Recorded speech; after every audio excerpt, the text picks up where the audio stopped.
Hi, thanks for being in a new video. This time I got my hands on the Realme 11 5G, and I'm going to tell you what I liked most and least about it after testing it in case you're considering buying it.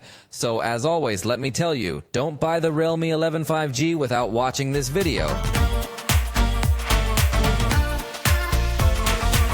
Let's consider its launch price, which is 8,999 Mexican pesos. On the screen you see the reference price in dollars, and I must anticipate that at this price there will honestly be better options.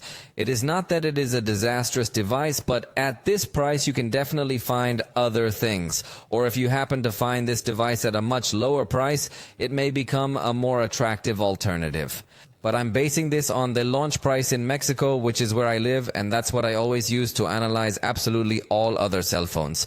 So let's start with what I like the most. The design really is very nice and very pretty. If you're one of those people who are looking for a phone that's a pleasure to look at, this could definitely be an interesting option. The frame feels very rigid, very shiny. The camera module has an outline that is also very attractive. So if one of your priorities is a good-looking phone, this could be an interesting option. Also, it does have a headphone jack. And this stands out because in the price range, it is increasingly common for manufacturers to start removing this important element.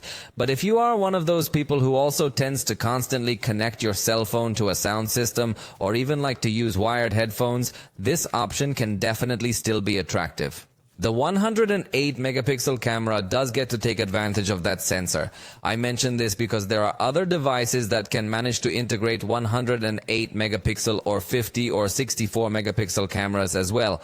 But then in practical life you take the picture and it doesn't really seem to have that level of resolution. But this device does manage to retain that level of detail in these photographs so that you can crop later and still maintain good definition. Night photos with auto mode and night mode come out very well. So if you tend to take a lot of photos at night, you're also going to have a good experience with this device, especially when you use the night mode. Although, as I say, from the automatic mode already comes out a good result. But if you use the night mode, it improves even more, giving a very attractive result. It has 3x zoom with a crop while maintaining optical quality. This is something that is very useful because it takes advantage of the fact that it has a high resolution sensor, so it simply crops that sensor and maintains that same optical quality to make it look like optical zoom. Although it's not really 100% optical zoom, but it's a trend that several manufacturers have started, and I like that from this price range we're starting to enjoy this good level of zoom. So it's something that you do get to take advantage of, and the result really is positive. So also, if you are a person who is going to use a lot the zoom of your cell phone and you want to have a good quality, I think in the price range is the best you'll find in this aspect. Portrait pictures are also nice. You know that in this kind of pictures, the background is usually blurred, generating a bokeh effect. The detection of the foreground will be correct. So I think that also for this type of use, it can be useful. The 67-watt charge is really very good. It charges up to 100% in just 45 minutes. So that also always tends to come in very handy, and I think this applies to all users. Because as much as you tend to have a lot of time, anyway, the moment your cell phone is discharged, you want to use it again quickly, and in this case, even with just 15 minutes of charging, it recovers more than 40%. So I think that makes the user experience much better, and that is a very good point of this cell phone. It also has 256 gigabytes of storage, and as an extra, it has a mode to block mobile data in certain applications. Remember that we always comment this because there are other devices that do not allow you to manage network access to applications and can give you bad surprises with the consumption of your mobile data plan. But here you can specifically select if the application will connect to the internet using your mobile data or only through Wi-Fi.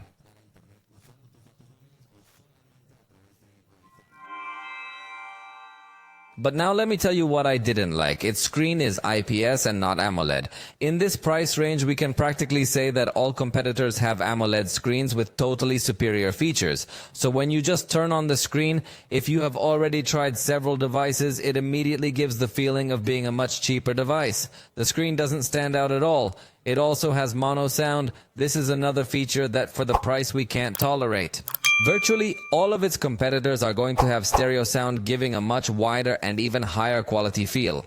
So I didn't like the sound either. It doesn't have an ultra-wide camera.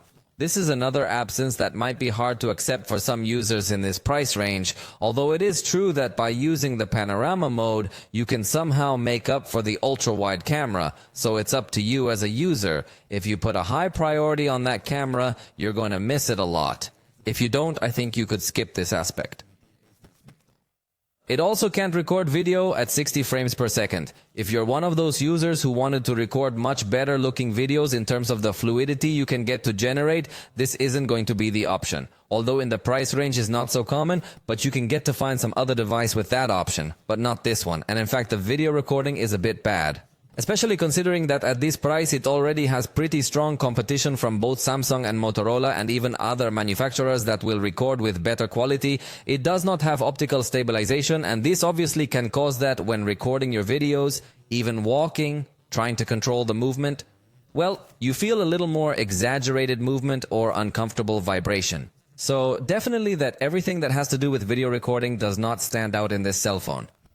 The front camera also has no stabilization, so it can become a bit annoying to be recording videos walking because the result will not look good quality. Also, as a curious fact, by default, the front camera gives the preference to record in HD, which is a very basic quality, but fortunately you can switch to full HD, which improves the definition a little.